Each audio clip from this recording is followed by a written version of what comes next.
तो आज हम पूरी चर्चा करेंगे सिविल सर्विसेज पे, पर पढ़ने की कोई बात नहीं करेंगे।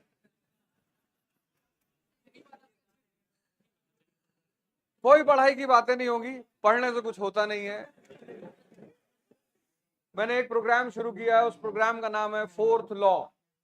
3 न्यूटन देके गया था और तीनों कंफर्म है। एक वो दे नहीं पाया था, शायद टाइम की कमी रही होगी उसके पास। तो उसने मुझसे कहा अवध भाई, मैंने कहा जी। कहा आप बता दीजिए, मैंने कहा बता देंगे।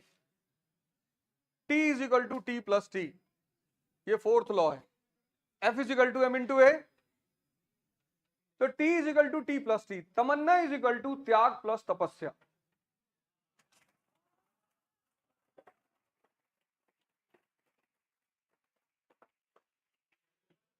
या तो तमन्ना छोड़ दो, क्योंकि कोई दुनिया में एक एग्जाम्पल मुझे बताओ, एक जिसने संघर्ष ना किया हो और उसको उपलब्धि हो। है ही नहीं, है नहीं। बताओ हमें, कम से कम हम अपनी नॉलेज में इजाफा कर लेंगे। है ही नहीं, कोई एग्जाम्पल दुनिया में है ही नहीं जिसको संघर्ष ना करना पड़ा हो। सबको करना पड़ा। मतलब भारतीय कल्चर में तो अगर भगवान ने भी जन्म लिया, हालांकि ये कहना गलत होगा भगवान ने जन्म लिया, ये कल्चर ऐसा है जहां लोग जन्म लेते हैं और भगवान बनते हैं। कृष्ण का जन्म हुआ, जैसे हमारा आपका हुआ ऐसे उनका भी हुआ। लेकिन फिर चूंकि इस देश के पास सूत्र है, फॉर्मूला है। आईएएस तो बहुत छोटी सी बात है इस देश के लिए। ये तो मैकाले के आने के बाद नौकरी को इतना महत्व मिला इस कंट्री में। मैकाले इसी इंटेंशन से भेजा गया था। मैकाले जब पहली बार भारत आता है, अपनी मेमोयर में उसने लिखा, मैकाले ने, और ये बात मैं पढ़ता नहीं अगर मैं राजू भाई दीक्षित को नहीं सुनता। राजू भाई दीक्षित ने बड़ा वो अध्ययन किया इसका, मैकाले का, कि आखिर इसने हमारी कल्चर को डिस्ट्रॉय कैसे किया। आज ये 21 साल, 20 साल, 22 साल, 23 साल, 24 साल, 25 साल का युवा डिप्रेस्ड है। चलो 25 का मान लेते हैं डिप्रेस्ड होगा। क्लास 7th का बच्चा, उसकी टीचर उसके डायरी में नोट लिखती है, 7th का, दिल्ली का एक बड़ा अच्छा स्कूल है, उस स्कूल में क्लास 7 के बच्चे की टीचर एक नोट लिखती है बच्चे की डायरी में कि your son is suffering from depression. 7th में हम मल्टी डायमेंशनल मार खाते थे। भाई होमवर्क करके नहीं ले गए, टीचर ने पीट दिया। टीचर ने पीटने के बाद डायरी में लिखा कि your son is not doing the homework. फिर उसमें उसने कहा कि पापा से साइन करा के लाना।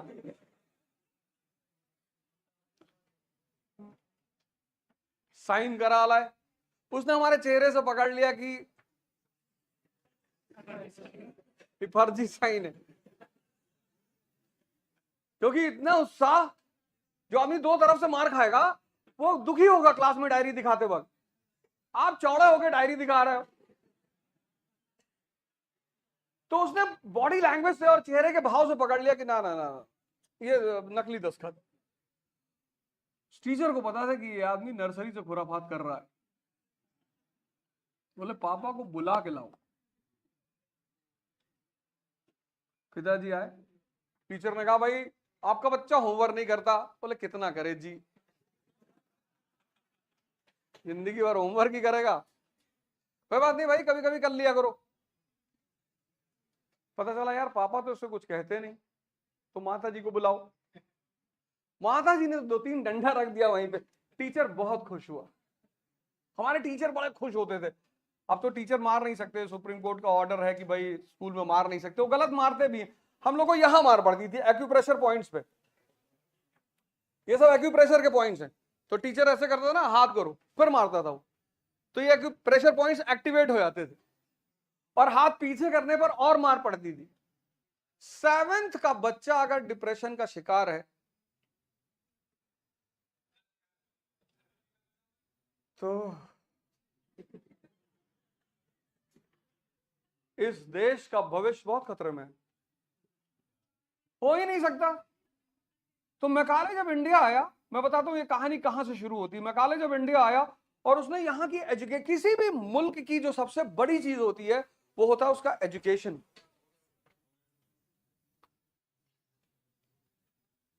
एजुकेशन का रोल इतना प्यारा होता है लाइफ में, इतना प्यारा, इतनी बड़ी चीज है एजुकेशन कि कुछ भी बना दे। भगवान, उसकी अंतिम लिमिट भगवान है। एक एग्जांपल देता हूं और सब मान लोगे कि सही कह रहे हो। तुम्हारी कोई भी स्थिति हो, एजुकेशन अगर सही डायरेक्शन में चली गई ना तो तुम्हें लास्टली भगवान बना देगी।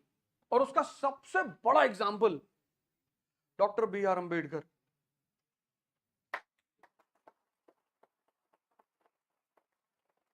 तुम्हारे कॉन्सेप्ट्स अगर एविडेंस से प्रूव नहीं होते, सोचो एक आदमी दलित फैमिली में पैदा हुआ 20th सेंचुरी में, उसको स्कूल में नहीं बैठने दिया। मान लो ये क्लास चल रही है, अंबेडकर बाहर खड़ा है, फिर भी वो आदमी खड़ा है।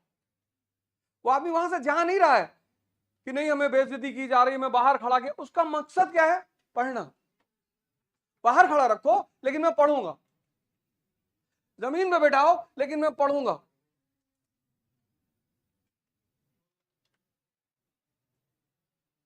पानी नहीं पीने दोगे लेकिन मैं पढ़ूंगा। ठीक? अब सोचना, अब मैं तुमको एक विजुअलाइजेशन में ले जा रहा हूं। अब सोचना, ये सारे कैरेक्टर सोचना। तुमको बाहर क्लास में खड़ा किया जा रहा है, तुमको पानी नहीं पीने दिया जा रहा है, ऐसे न जाने क्या क्या बातें, विजुअलाइज करना। और 1946 में बनती है कॉन्स्टिट्यूएंट असेंबली हिंदुस्तान की। कौन सी असेंबली? Constituent assembly. और कॉन्स्टिट्यूएंट असेंबली में वही आदमी बैठा हुआ है जिसको कभी क्लास में नहीं बैठने दिया गया था। और वो आदमी दुनिया के सारे संविधानों पे बोलता है। कोई पॉइंट उठाता कि साहब डायरेक्टिव प्रिंसिपल हम जर्मनी से ले लें, वो आदमी पूरी जर्मनी की कॉन्स्टिट्यूशन को समझाता है।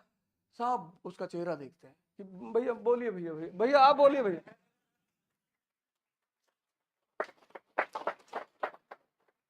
दो लोग थे पूरे कॉन्स्टिट्यूएंट असेंबली में, सब पढ़े लिखे थे, ऐसा नहीं था कोई पढ़ा लिखा नहीं था, सब पढ़े लिखे। लेकिन अंबेडकर की चर्चा मैं यहां क्यों कर रहा हूं? मैं तुमसे एक बात कह रहा हूं कि अगर एजुकेशन सही डायरेक्शन में चली जाए तो दलित से कॉन्स्टिट्यूएंट असेंबली का मेंबर, और कॉन्स्टिट्यूएंट असेंबली के मेंबर से बाबा साहब, और बाबा साहब से भगवान।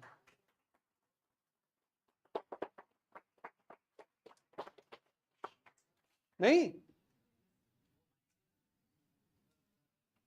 इतनी जबरदस्त चीज है एजुकेशन। सिर्फ किसी कंट्री की एजुकेशन सिस्टम सही कर दो। 1867, 1853 Japan becomes the colony of America, United states of America. 1853 बड़ी प्यारी स्टोरी है जापान की, कभी तुम्हें मौका लगे जरूर पढ़ना। 1853 जापान अमेरिका की कॉलोनी बन गया। 53 जैसे ही वो कॉलोनी बना, पता है उन लोगों ने सबसे पहले क्या किया? देखो एजुकेशन का रोल। सबसे पहले उन्होंने क्या किया? एक डेलीगेशन बनाया, यमगाता डेलीगेशन। यमगाता उनका एक समुराई था, उसका उन्होंने एक डेलीगेशन बनाया। और डेलीगेशन को उन्होंने क्या किया? तुरंत वेस्ट भेजा। वेस्ट मतलब यूएस, ब्रिटेन, फ्रांस। कहा यार जाओ, डेलीगेशन को भेजा वेस्ट कि जाओ पता करो हम हारे क्यों। इंडिया में 100 साल पता ही नहीं चला कि हम गुलाम हो गए। पब्लिक को बुलाना पड़ता था कि भैया नेशनल मूवमेंट। बोले ये क्या होता है? अरे बोले यार demand of Indianisation of higher services. बोले हमें तो करनी ही नहीं है।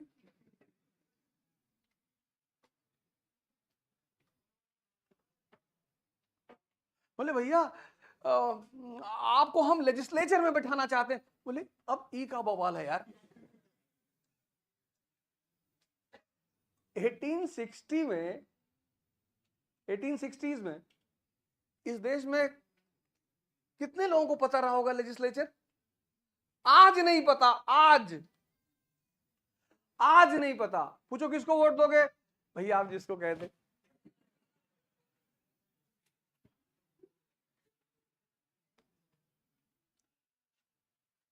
ऑफिस का टिकट तो मैं भी मांग रहा था।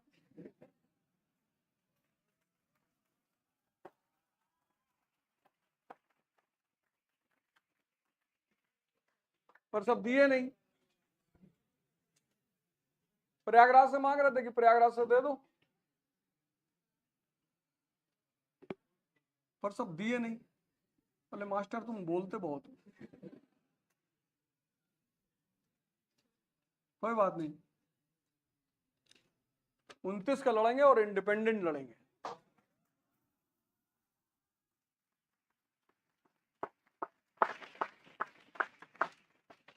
खुराफात ही करनी है और कुछ करना है नहीं। एजुकेशन,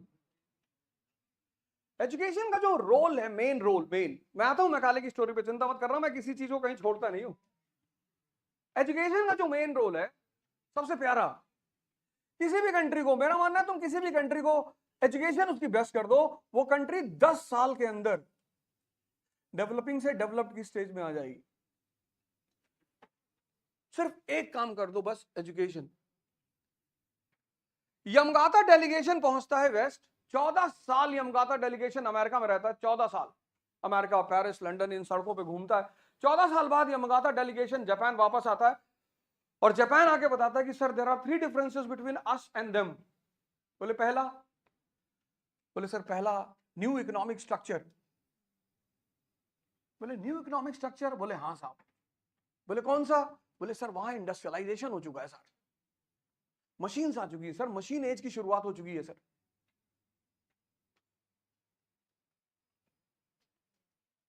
और कैपिटलिज्म आ चुका है। This is the are the 2 pillars of new economic structure. हमारे पास नहीं है सर, हम ट्रेडिशनल इकोनॉमिक स्ट्रक्चर पे जी रहे हैं सर। बोले दूसरा डिफरेंस? बोले दूसरा डिफरेंस है न्यू पॉलिटिकल स्ट्रक्चर। बोले अब ई का है यार? बोले सर कॉन्स्टिट्यूशन एंड पार्लियामेंट। अच्छा। बोले तीसरा? बोले सर न्यू एजुकेशन पॉलिसी। बोले ये क्या है? बोला education based on humanism and rationalism.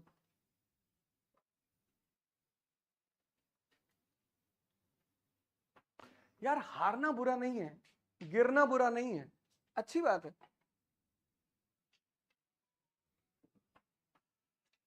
हमारे अगर जीवन के 2 हिस्से डिवाइड किए जाए तो एक हिस्से में कभी पढ़ा ही नहीं, और जब तक मास्टर मार सकते थे तब तक मारे। फिर एक समय आया कि वो मार नहीं सकते और अनकंडीशनल, मैं इजराइल और मेरा father United states of America, हमसे कहते थे उड़ा देना। अगर ये हूती है ना रिबल्स, अभी अमेरिका के एक वॉरशिप पे मिसाइल मारी थी, मिसाइल मारी इजराइलियों ने, 300 मिसाइल ईरान ने मारी थी एम्बेसी पे हमला होने के बाद, एक मिसाइल इजराइल को टच नहीं कर पाई। क्या डिफेंस सिस्टम है उनका। दुनिया में टेक्नोलॉजी रूल करती है। जब इंसान को पहली बार पत्थर से हथियार बनाना आया तो पैलियोलिथिक एज की शुरुआत हुई। पूरी हिस्ट्री किस पर डिपेंड करती है? टेक्नोलॉजी पे। जब उस पत्थर को उसने फ्लेक्स में बदला तो मेसोलिथिक एज शुरू हो गया। जब उसने पत्थर के अलावा बोन से हथियार बनाने शुरू किए सोफिस्टिकेटेड, तो नियोलिथिक शुरू हो गया। और नियोलिथिक का सबसे बड़ा फीचर क्या है? एग्रीकल्चर। जब उसने कॉपर की खोज कर ली तो चैल्कोलिथिक। जब उसने कॉपर के साथ जिंक मिला दिया, ब्रॉन्ज। अर्बनाइजेशन। जब उसने लोहा खोजा, तलवार बना के डाल दिया सामने वाले। इन सारे नदियों के जमीनों पे कब्जा कर लिया, दोआब्स, जिसको तुम दोआब्स बोलते हो, गंगा यमुना दोआब, तुंगभद्रा दोआब। हिस्ट्री क्या है? The story of technology. तो अगर कोई सिविलाइजेशन टेक्नोलॉजी में पीछे रह जाएगा तो वो दुनिया में पीछे रहेगा कि नहीं रहेगा? एकदम रहेगा। और 1867 ने जापान ने एक बड़ा जबरदस्त रेवोल्यूशनरी कदम लिया। उस कदम को बोलते हैं क्या? मेजी रेस्टोरेशन। पढ़ना जाके, एजुकेशन की मैं बात कर रहा था। किसी भी कंट्री की एजुकेशन को तुम कुछ नहीं कर रहा।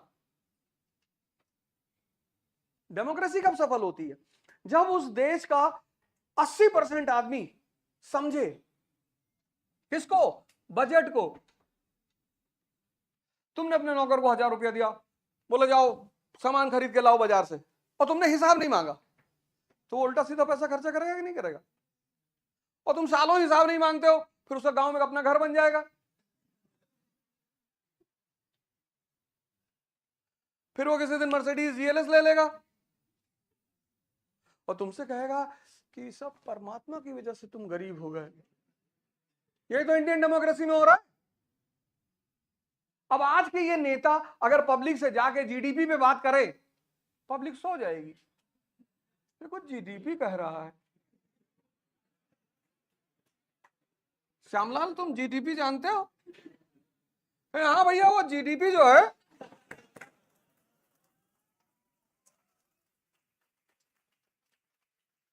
तुम लोग कहते हो नेता बुरे हैं, नेता बुरे। कोई बुरा बुरा नहीं है। नेताओं को पब्लिक की डिमांड पे काम करना है। पब्लिक जिस चीज का डिमांड करेगी, नेता वही करेंगे। तो और डेमोक्रेसी में राजा कौन है? People. We the people of India solemnly resolve. और अगर राजा पागल है,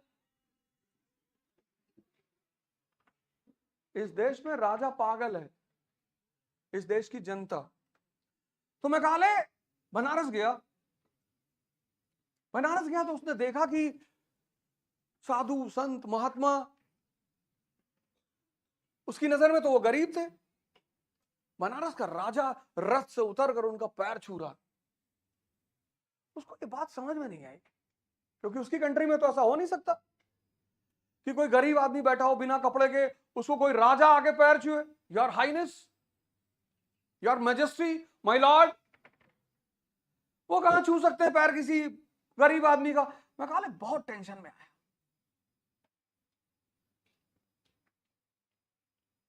कि ये कौन है यार? रिश्तेदार होगा। बोले कोई रिश्तेदार नहीं, बोले सन्यासी संत। अच्छा,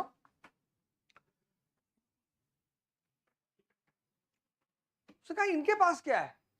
बोले ज्ञान। अभी जैसे तुमने इंट्रोडक्शन में बताया ना, मैं गीता पढ़ा रहा हूं,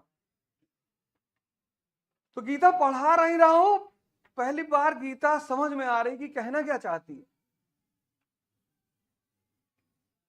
तब उसने कहा कि इस देश का जो एजुकेशन सिस्टम है, उसका मेन ऑब्जेक्टिव था क्या?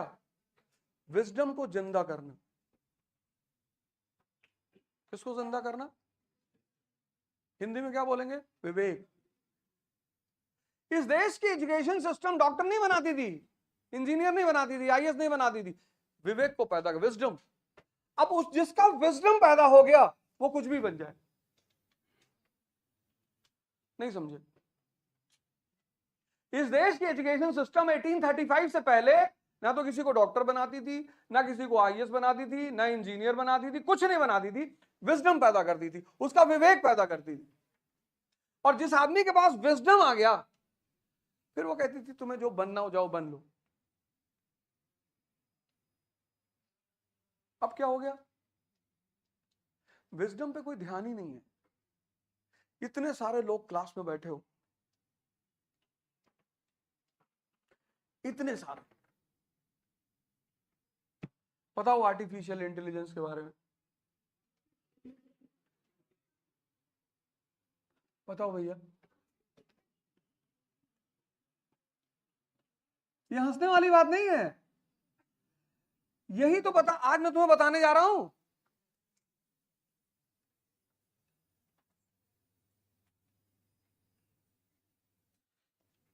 कोई लम्बरदार जिसको लगता है मुझे, मैं बोलूंगा आर्टिफिशियल इंटेलिजेंस पे, सोचो कम से कम 400 लोग यहां बैठे हैं, एक आदमी हाथ उठा रहा है।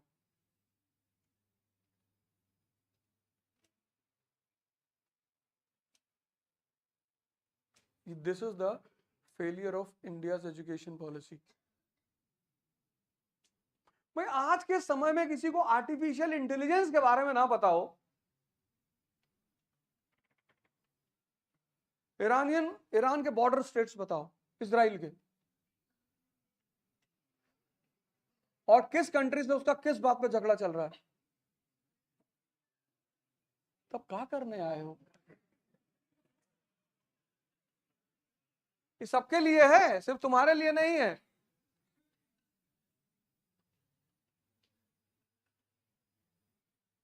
Third world war has started. Ukraine Russia, Israel Iran, India Pakistan, 8 जून के बाद।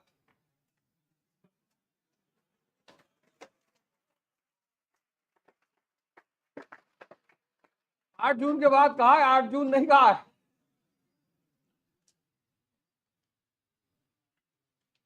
क्यों? नेसेसिटी है वो।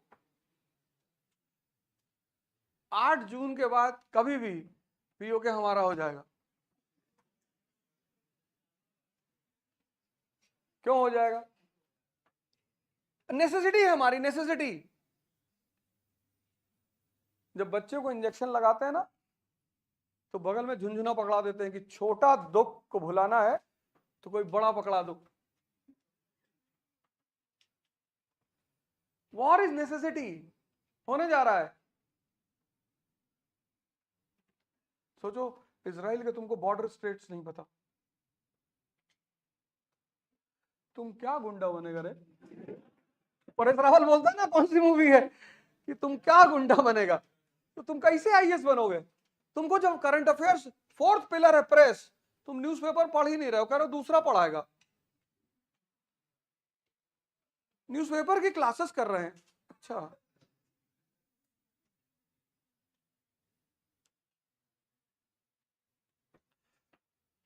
तो सबसे पहला काम ये करो, ये लिखते जाना डायरी में। सबसे पहला काम ये करो कि एजुकेशन का जो मेन रोल है उस पर ध्यान दो। ज्योग्राफी क्यों पढ़नी है यार? हिस्ट्री क्यों पढ़नी? पॉलिटी क्यों पढ़नी? इकोनॉमी क्यों पढ़नी? पहला पॉइंट यहीं से शुरुआत करेंगे। हिस्ट्री क्यों पढ़नी है? मतलब ऐसा नहीं कि हिस्ट्री पढ़नी है, अच्छा जब तुम्हें नहीं पता होगा क्यों पढ़नी है तो तुम रटोगे। आज जो भारत की एजुकेशन पॉलिसी है उसमें सबसे बड़ा फैक्टर क्या है? रटना। चतुर्लिंगम टेक्नोलॉजी, वो दुबे चतुर्लिंगम से कहता है ना कि मैं बताता हूं स्पीच में क्या लिखा, कहता जानना नहीं है, रट लिया है दुबे जी। और फिर जाके स्टेज पे कहता है कि ये हमारे डीन जिन्होंने बलात्कार पे बलात्कार किए,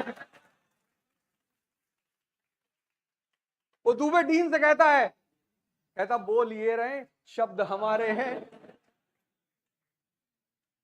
वो मूवी बड़ी प्यारी है, मूवियां आती हैं संदेश देने के लिए, उसका संदेश है कि रटोगे तो यही वाला हाल होगा। पहला काम ये करो, सबसे पहला हिस्ट्री क्यों पढ़नी। जब किसी सब्जेक्ट को उठाओ पहला पॉइंट ये उठाओ, इस विषय को पढ़ने से फायदा क्या है यार। और शुरुआत कहां से करनी है? एनसीईआरटी से करनी है। 90% ऐसे लोग होंगे क्लास में जिन्होंने साइंस स्ट्रीम से 12th तक पढ़ाई पढ़ी होगी। अच्छी बात। आपको जब भी कोई सलाह दे, मांगे आपसे कि 12th 11th 12th, और बाबूजी क्या हाल है, आराम से बैठो।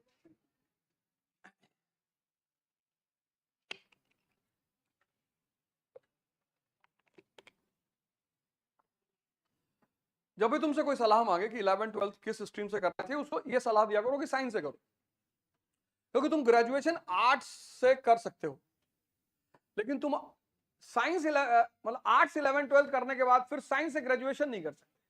और साइंस थोड़ा सा ज्यादा ही रैशनलिज्म से प्रभावित रहता है, तो 11th 12th साइंस पढ़नी चाहिए। फिजिक्स, केमिस्ट्री, बायो या मैथ्स जो भी है पढ़ना चाहिए। अब बहुत कसम खा रखी है गंगा माँ की कि हम नहीं पढ़ेंगे 10th के बाद, तो अलग बात, लेकिन पढ़नी चाहिए। साइंस की पढ़ाई हिंदुस्तान में अच्छी होती है अभी भी, क्योंकि उधर से फिर इंजीनियरिंग और मेडिकल के लिए लड़के निकलते हैं, तो साइंस की पढ़ाई अच्छी होती है और इसलिए साइंस पे थोड़ा ध्यान देना चाहिए। हमारे यहाँ स्कूलों में ह्यूमैनिटीज पे इतना इंपॉर्टेंस नहीं देते, कहते हैं अरे हिस्ट्री हिस्ट्री ऐसे पढ़ लोगे, कोई दिक्कत की बात नहीं है, कोई बहुत परेशान होने की जरूरत नहीं। ऐसा नहीं है, किसी भी सब्जेक्ट को उठाओ तो सबसे पहला पॉइंट ये होगा कि यार हिस्ट्री क्यों पढ़ना है। अब अगर हिस्ट्री नहीं पढ़ोगे तो तुम्हें आज जिस समस्या से हम जूझ रहे हैं, कास्टिसिज्म एंड कम्युनलिज्म, आज भारत के सामने जो दो सबसे बड़ी चैलेंजेस हैं वो कास्टिसिज्म और कम्युनलिज्म। भारत में कास्ट सिस्टम था, कास्टिसिज्म कभी नहीं था भैया। रामानंद ब्राह्मण और रामानंद के शिष्य रविदास नहीं, रामानंद ब्राह्मण, रामानंद के शिष्य रविदास और रविदास की शिष्य मीराबाई। वो भी कास्ट सिस्टम उसी दिन खत्म हो गया था भारत में जिस दिन अंग्रेजों ने लैंड को प्राइवेट प्रॉपर्टी बना दिया था। Caste system was the outcome of jajmani system. किस पीरियड में? पोस्ट गुप्ता।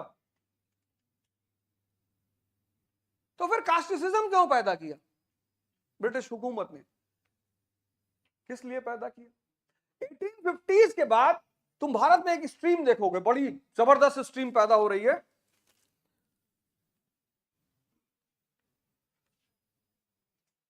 मार्कर इसका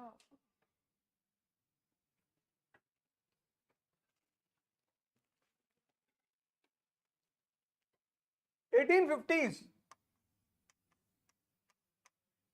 एक स्ट्रीम पैदा हो रही है, नेशनलिज्म,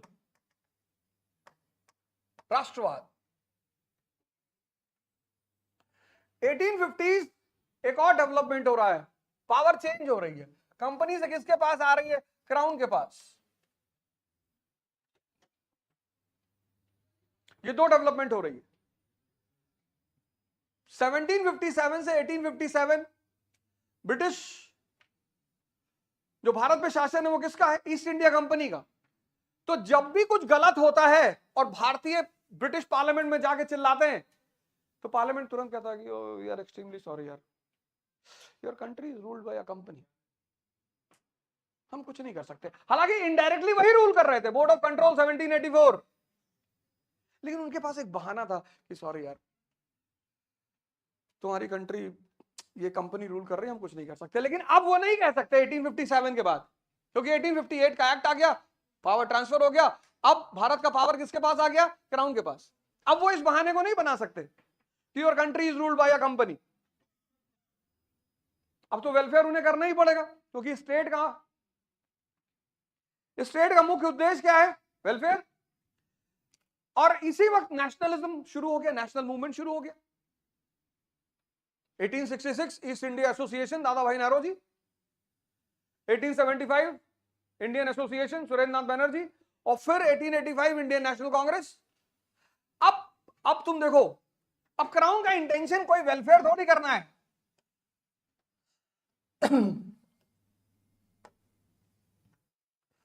अब क्राउन का इंटेंशन वेलफेयर करना नहीं है।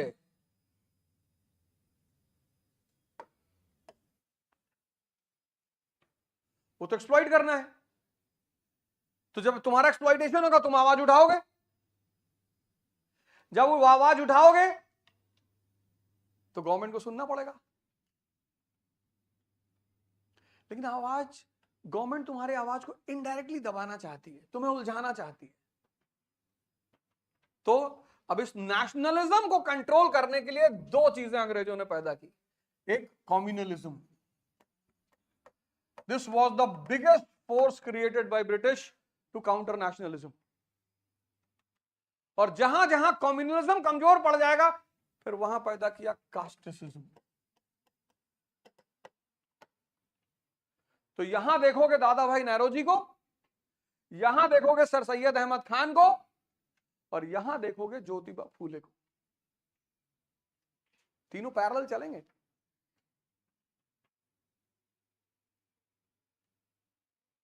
इसलिए पढ़नी है हिस्ट्री कि जो तुम्हारे सामने घट रहा है ना वो तुम्हें दिखाई पड़े, तुम बेहोश मत रहो। जितनी भारत की जनसंख्या है,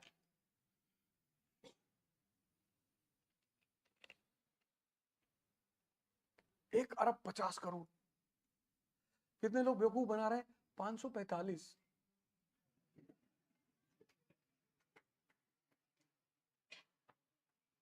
तुम इमेजिन करके देखो, 1 अरब 50 करोड़, सिर्फ 5 लाख लोग पार्लियामेंट पे खड़े हो जाएं। सरकार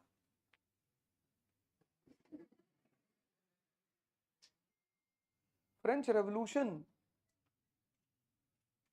लेकिन इनको डर ही नहीं लगता 545 लोगों को, किन्होंने इस खेल को फिर से रिवाइव कर दिया कि एम्प्लॉयमेंट मांग रहा है, एम्प्लॉयमेंट मांग रहा है, एम्प्लॉयमेंट मांग रहा है। ये ले कास्ट, ब्राह्मणों ने बहुत सताया भैया, बहुत सताया ब्राह्मणों ने भैया। ये हॉस्पिटल मांग रहा, हॉस्पिटल। अरे बोले ज्ञानवापी मस्जिद नहीं बनाओगे? जी जी जी बनाएंगे, जी बनाएंगे। बहुत मुसलमानों ने हमारा सारा मंदिर तोड़ डाला था। इतने कमजोर थे तुम, शर्म नहीं आती इस बात को कहते हुए? एक तरफ तो कहते हो कि हमारा देश, तीर मारा बादल फट गया।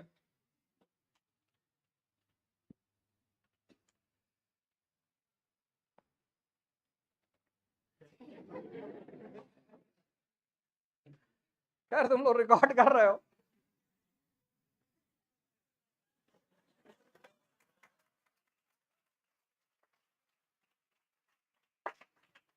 एक साहब ने मुझसे कहा कि आप जो है वो बहुत इधर उधर का बोलते हैं। मैंने कहा देखो, जब मैं क्लास में जाता हूं तब मैं किसी पार्टी का रिप्रेजेंटेटिव नहीं होता, तब मैं सिर्फ क्लास का और भारत के ब्यूरोक्रेटों से बात कर रहा होता, और मैं किसी को गाली नहीं देता, और व्यंग करने का मुझे पूरा अधिकार है। और बोलने नहीं दोगे तो इससे अच्छा सोमालिया में जाके रहें, सी पायरेट हो जाएं, जहाज वहाज लूटे, AK-47 चलाएं, कुछ तो जिंदगी में रौनक बनी रहे।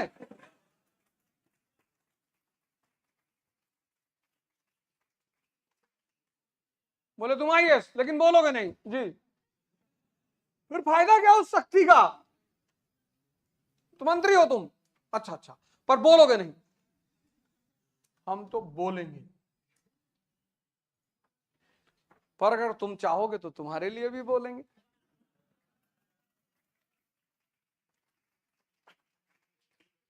अपने साथ रखोगे तो कह देंगे सूरज की किरणों से रेडिएशन होता है, बाहर ना निकले।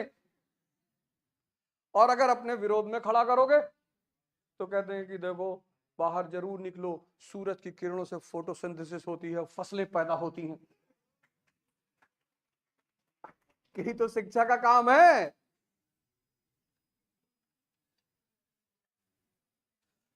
तुम वो विजडम वाला फैक्टर भूल गए थे, कितनी प्यारी चीज, इसको रटने की जरूरत थी। इसलिए पढ़नी है हिस्ट्री कि आज जो घट रहा है वो तुम्हें लाइव दिखाई पड़े। लाइव कहां से होगी employment? Primary sector still under the control of feudalism, agriculture. Secondary sector पे कोई काम ही नहीं हुआ 90s के बाद। कहां से लाओगे एम्प्लॉयमेंट, बताओ हमें। 1991 के बाद जब इस देश में पैसा आया लिबरलाइजेशन का, तो सब तो बांटने में लग गए आपस में। कितना बढ़िया मौका था second phase of industrial revolution का भारत में। और 91 के बाद अगर इंडस्ट्रियल रेवोल्यूशन का सेकेंड फेज होता, बड़ी बड़ी फैक्ट्रियां यूपी और बिहार में खड़ी होती, तो लोगों को एम्प्लॉयमेंट नहीं मिलती। एक दिन में सबको नौकरी दे दोगे?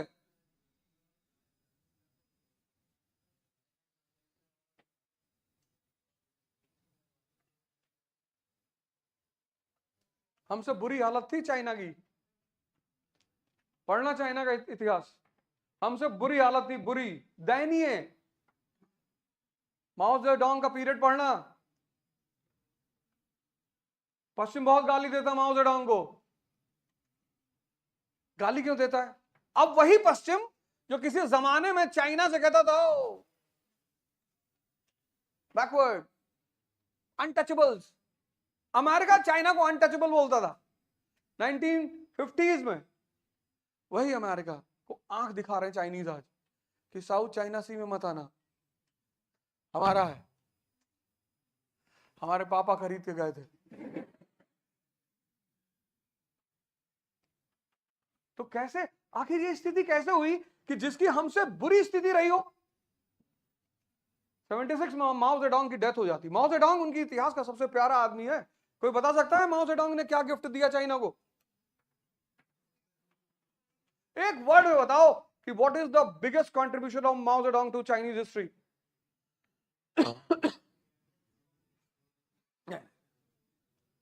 100 फ्लावर रेवोल्यूशन किया था उसने, पर ग्रेट लीप फॉरवर्ड उसका अच्छा कदम था, पर वो ठीक है, वो कंट्रीब्यूशन है उसका ग्रेट लीप फॉरवर्ड, पर उसका सबसे बड़ा, हाँ यस, कल्चरल रेवोल्यूशन में तो बड़ा बदतमीजी किया उसने, लेकिन ठीक है, अच्छा था, वो भी अच्छा था। कल्चरल रेवोल्यूशन भी ठीक ही था, बड़ा प्यारा। कल्चरल रेवोल्यूशन में उसने उस देश के लोगों से कहा कि डेमोक्रेसी आनी चाहिए और जितने पढ़े लिखे लोग हैं सबको बोलने का अधिकार है, तो बाहर आओ, जिनको लगता है कि मैं गलत कर रहा हूं। बहुत लोग बाहर आ गए, बोला लटका दो इनको।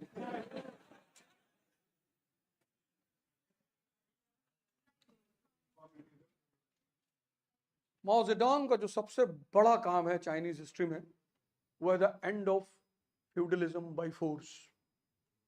We are still struggling against feudalism. Bharat आज भी लड़ रहा है। कैपिटलिज्म कहां पनपा? जहां फ्यूडलिज्म की हत्या हुई। एग्जांपल दे दो, French revolution 1789। What is French revolution?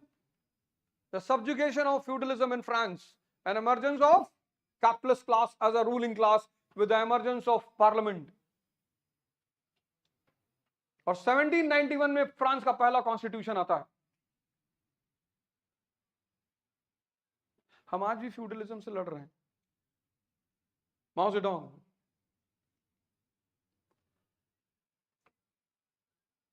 Deng Xiaoping, उनका दूसरा आदमी बड़ा प्यारा है, डेंग जियाओपिंग, 1976।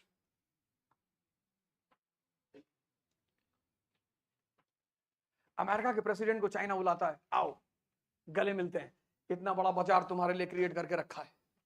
और वहीं से सुना होता है चाइना का technological revolution, infrastructural revolution, industrial revolution. और आज चाइना की स्थिति देखो,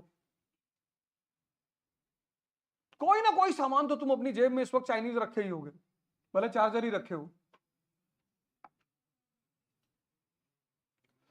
अब एप्पल ने अपना एक असेंबलिंग नया अड्डा बनाया वियतनाम को। अब हम सब इतने इंटीग्रेट हो चुके हैं चाइनीज इकोनॉमी से, हर चीज बनाते हैं। वो जो सड़क पर वाइपर मिलता है ना कार का शीशा साफ करने के लिए, चाइनीज। ये करोल बाग में खिलौने की दुकान पे चले आओ, जितने टॉयज के शॉप हैं, कोई भी खिलौना उठा लो, उसका मार्क देखना मेड इन चाइना। चल तो रहा झगड़ा चाइना के साथ, बॉर्डर इशू, बैन कर दो चाइनीज इकोनॉमी। अगर आज भारत चाइना की इकोनॉमी से कहता है कि मेरा कोई रिलेशन नहीं, कल भारत में सिविल वॉर हो जाए, कल भारत में सिविल वॉर हो जाए। इसलिए हिस्ट्री पढ़नी।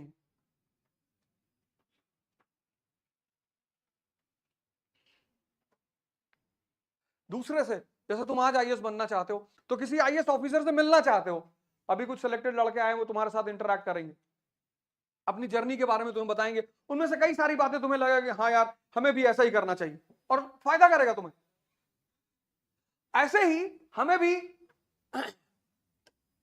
17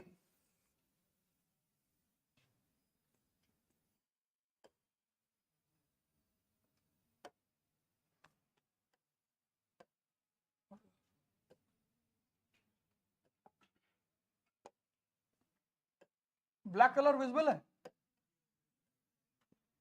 यूएस, इंडिया।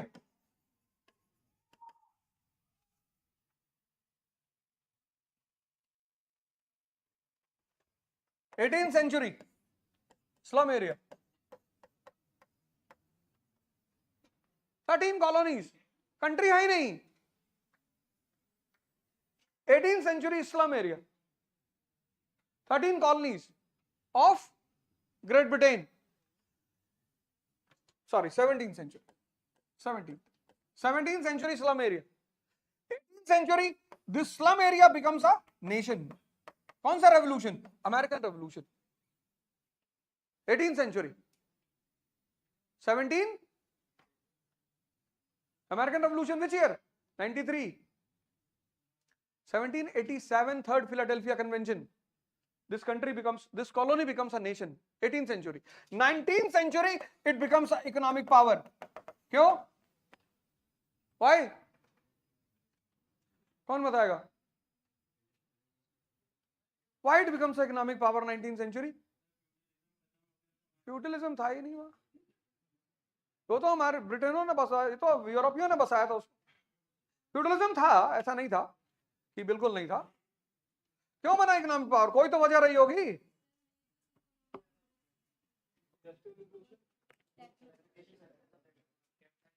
ये डायग्राम बना लेना. 17th century slum area, 18th century nation. Question mark लगाओ. स्लम एरिया कैसे, नेशन कैसे बना? 19th century economic power. लिख लो, कॉटन चेन रिएक्शन. कौन सा reaction? Cotton chain reaction. Cotton chain ये इंडिया में भी होना है. Cotton chain reaction. 20th century world power, second world war. 1945 America comes out as a world power. सोचो कहां से कहानी शुरू की थी? स्लम एरिया से. And 21st century super power. देखो,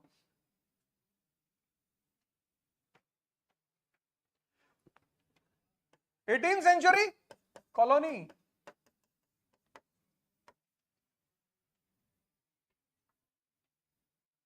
नेशन है ही नहीं. 20th century nation.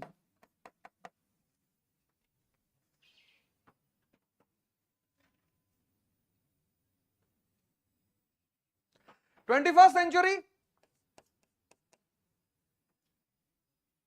Economic and political power in the world. ऐसा नहीं कि हमने अपना कोई वजूद नहीं पैदा किया, एकदम किया. Economic and political power. अब क्या बचा है? दो फेस और बचा है. To become world power and then to become super power. लेकिन इसकी शुरुआत होगी transformation of Indian education system से.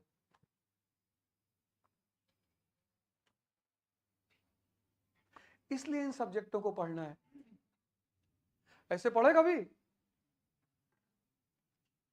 मेहनत कर रहे हो मजदूरों की तरह, और मेहनत से कुछ नहीं मिलता. बहुत लोग कहते हैं मेहनत से सब कुछ मिलता है. रिक्शे वालों को मिला ही नहीं. 20-20 साल से रिक्शा चला रहे हैं, मेहनत से कुछ मिलता ही नहीं. सबसे गलत कहावत है कि मेहनत करो मिलेगा. वो लड़की जो इस बार टॉप की है 12th, क्या नाम है? प्राची. 10th. उस लड़की को याद नहीं था कि उसके चेहरे पे मूंछ की रेखा है. उसने आज बीबीसी को इंटरव्यू दिया. आपने सोचो वो अपने खेल में कितना डूब गई होगी. उसने कहा जब मुझे ट्रोल किया गया तब मुझे पता चला कि मेरे चेहरे पे मुस्टैचेस की रेखा है. इसको तपस्या बोलते हैं, इसको मेहनत नहीं बोलते. वो छोटी सी बच्ची, उसने कहा मुझे पता ही नहीं था. बीबीसी ने उसका इंटरव्यू लिया कि इतने नंबर. उसने कहा मुझे पता ही नहीं था कि मेरे चेहरे पर मुस्टैचेस की रेखा है.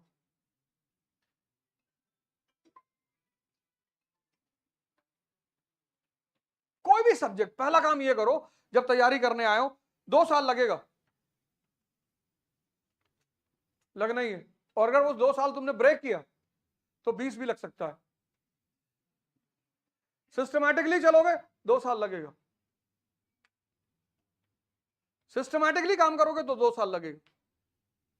सिस्टम को तुमने तोड़ा,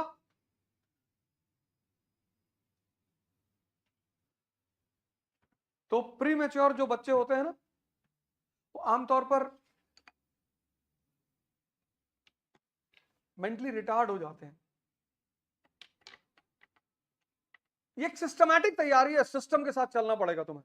पहले फेज में तैयारी करनी पड़ेगी, और जब तैयारी करना है जिस साल, देखो तुम्हें पढ़ना मैक्सिमम 8 घंटा डेली है, मैक्सिमम क्लास मिलाकर तुम्हें मैक्सिमम 8 घंटा पढ़ना है, लेकिन जो रिमेनिंग समय है उसमें पढ़ने के माहौल में रहना है। यह बहुत बड़ी बात है। तुम जब 8 घंटा पढ़ोगे तो उस 8 घंटे को डाइजेस्ट करने के लिए नेक्स्ट 8 घंटे चाहिए, जो कि 90% लोग नहीं करते।